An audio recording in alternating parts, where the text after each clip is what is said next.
Hello, I'm Janani from Biotechnology. My topic is Advanced Biofuels from Algae, a third generation fuel technology. To the principle of algae based biofuels. What are algae? So, algae are tiny plant like organisms that are found in water. Like plants, they use sunlight, water, and carbon dioxide to make their own food by the process known as photosynthesis. Why algae for biofuels? Because they grow very fast compared to the normal crops. They absorb a lot of carbon dioxide from the air, so which helps reduce the greenhouse gases. They produce useful materials like lipids, carbohydrates, and proteins. Now they have the carbon neutral advantage. So which means that when algae based fuel is burnt, it releases carbon dioxide. But this is balanced out because the algae had already absorbed the same carbon dioxide while growing. So overall it is nearly carbon neutral. No competition with food crops. So unlike the first generation or the second generation biofuels, algae do not need farmland or food crops. They can be grown in ponds, tanks, or even salty or the brackish water.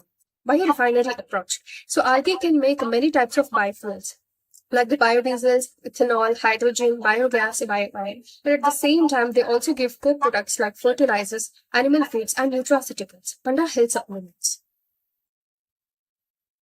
So this figure shows the classification of biofuels into different types based on their source and generation. Biofuels overview. So biofuels are fuels that are made from biological materials like plants, animals, or microorganisms. They are an alternative to fossil fuels and can be more renewable and eco-friendly. Primary biofuels. So these are used in their natural form without much processing. For example, firewood, wood chips, crop residues, animal waste, landfill gas, or forest biomass. They are usually burned directly for cooking, heating, or producing more electricity. Secondary biofuels. So these require processing to produce fuels like ethanol or biodiesel. They are further classified into generations. So we have first generation biofuels, second generation biofuels, and third generation biofuels. So first generation biofuels are produced from food crops and vegetable oils. For example, bioethanol that are made from corn, wheat, barley, sugarcane, potato, wheat. Biodiesel that are made from soybean, sunflower, rapeseed, coconut oils, animal fats, or used for cooking oils. Now, there is an issue that it competes with the food supply. Second generation biofuels.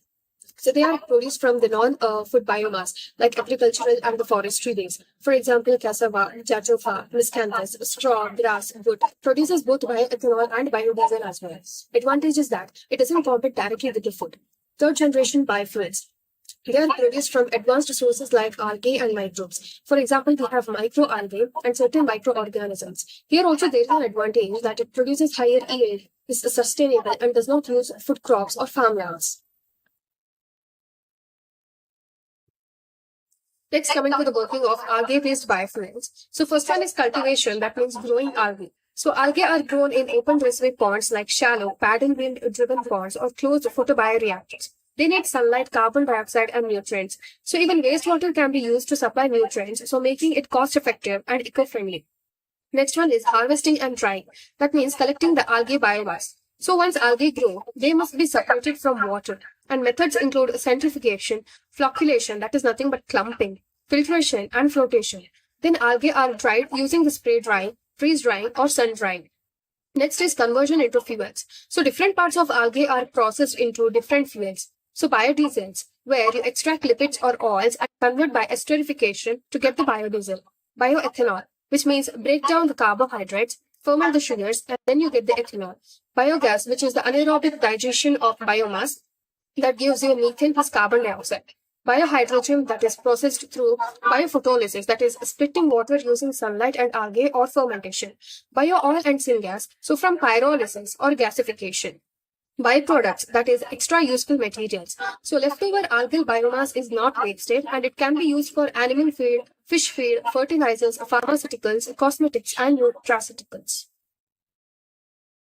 Now, the above flowchart shows biofuel production from the microalgal biomass. So, microalgae can be converted into different biofuels using four main pathways. First one is a biomechanical conversion. So, we have photobiological hydrogen production to produce hydrogen, fermentation to produce bioethanol, acetone, and butanol, anaerobic digestion to produce methane and hydrogen.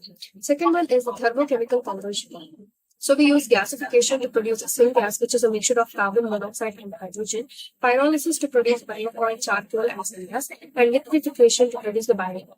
Third one is a chemical reaction. So mainly trans-esterification is used to produce bio-oil, that is biodiesel. And we have the direct combustion, that is burning microalgae biomass for the power generation to produce bio-oil or energy. Now, the below equation explains the trans-esterification process, so which is the main method for producing biodiesel from oils or fats. So we have triglycerols, that is oils or fats, that reacts with a methanol or alcohol in the presence of a catalyst. So usually we use sodium hydroxide or potassium hydroxide. The reaction leads into triglycerol intake, methyl esterase. So this is the biodiesel, and glycerol, which is a byproduct that is used in the cosmetics and pharmaceuticals.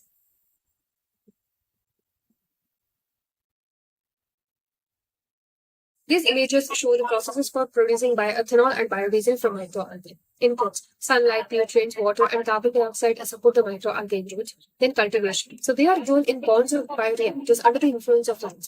Harvesting. The algal biomass is separated from water. Drying. It removes water content to prepare the biomass for further processing. Cell disruption.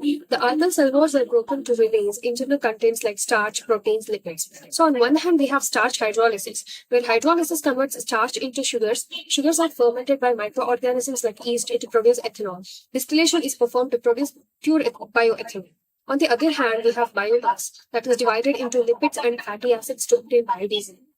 Trans-esterification process converts algal lipids into biodiesel. So as a result, we get biodiesel from algal lipids and bioethanol from algal carbohydrates or proteins.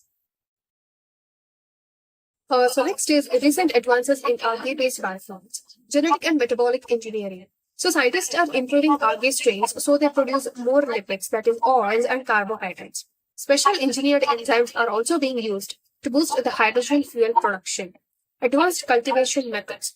So algae can now be grown using wastewater, which provides nutrients, and flue gas from industries that provides carbon dioxide.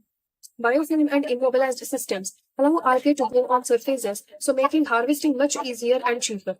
Innovative extraction techniques. So new methods like in situ trans-esterification, that is directly converting algae oil into biodiesel, so without the full extraction. Supercritical fluid extraction and ionic liquids are giving high oil yields, so with less energy use. Next is a smart monitoring systems. Use of artificial intelligence and Internet of Things, so in photobioreactors for the real-time monitoring of light, carbon dioxide, and nutrients and dirt. So this makes the process more efficient and reduces the cost. Next one is a circular biorefinery approach. So instead of only making fuel, algae are also used for high-value food products like omega-3 fatty acids that act as a health supplement, pigments that is astaxanthin and beta-carotene, fertilizers and animal feed. So this makes the entire system more economically viable. The last one is the pilot and the commercial scale projects. Algenol in USA, where they produce ethanol from algae. Sapphire Energy, again in USA, they produce the green crude biodiesel.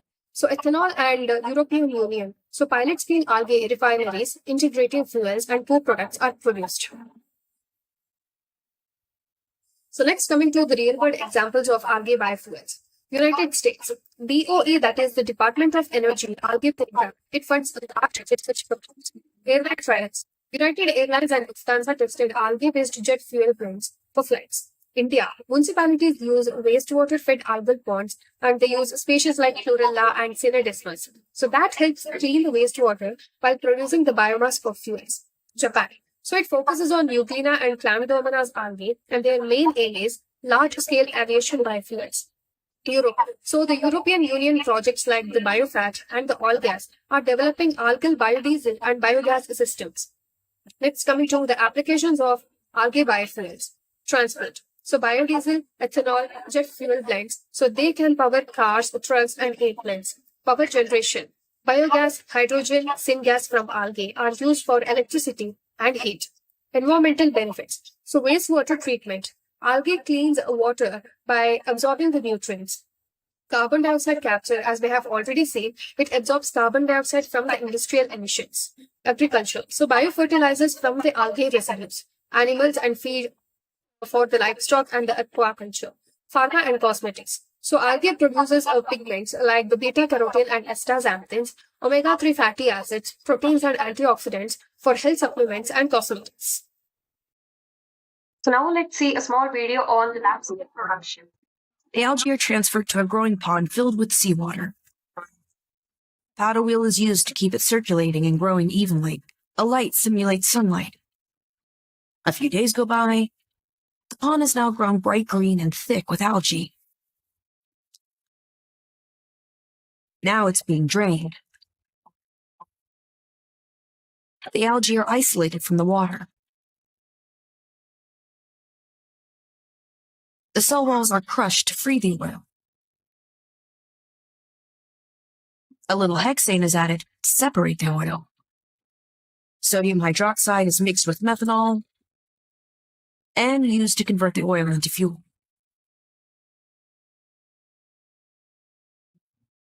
Pay special attention to the top layer, because that is a low-emission biofuel.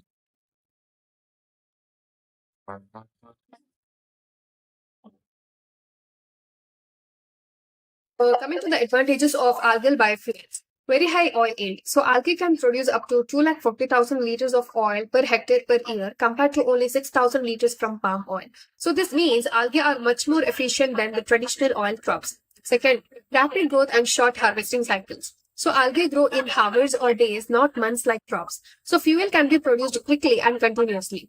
Third point, carbon neutral. So when algal fuels burn, it releases carbon dioxide. But algae absorb the same carbon dioxide while growing through photosynthesis. So this makes it nearly carbon neutral, which means it's environmentally friendly.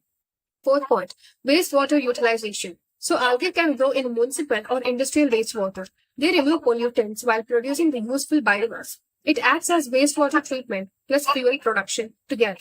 Fifth point, non-arable land and saline water use. So algae do not need a fertile soil or fresh water. They can grow in deserts, salty water, or even non-farm land also. Non-competition with the food crops or agriculture. Now, valuable co-products. So along with the fuel, algae also give animal or fish feed, pharmaceuticals and nutraceuticals, that is omega-3 proteins, cosmetics and pigments, fertilizers. So this makes the whole system profitable and sustainable. Okay, coming to challenges and limitations of algal biofuels. High production cost. So cultivating algae, harvesting them, drying the biomass and then extracting oil are all very expensive processes. So this makes algal biofuels costlier than other fuels. Now, high energy input. Steps like harvesting and drying need a lot of energy. So sometimes the energy used can be equal to or more than the energy in the fuel, reducing the net benefits. Strain improvement needed. So not all algae are ideal for fuels. We need some strains that can grow fast and have high oil content at the same time. So this requires genetic and metabolic engineering, so which takes time and research. Expensive infrastructures. Photobioreactors in small PBRs give high productivity, but they are very costly to build and maintain. So scaling up to commercial levels is a big challenge. Storage issues. Algal oils contain many polyunsaturated fatty acids. So these are prone to oxidation, that is spoilage or rancidity during the storage. So this reduces the fuel stability and the shelf life.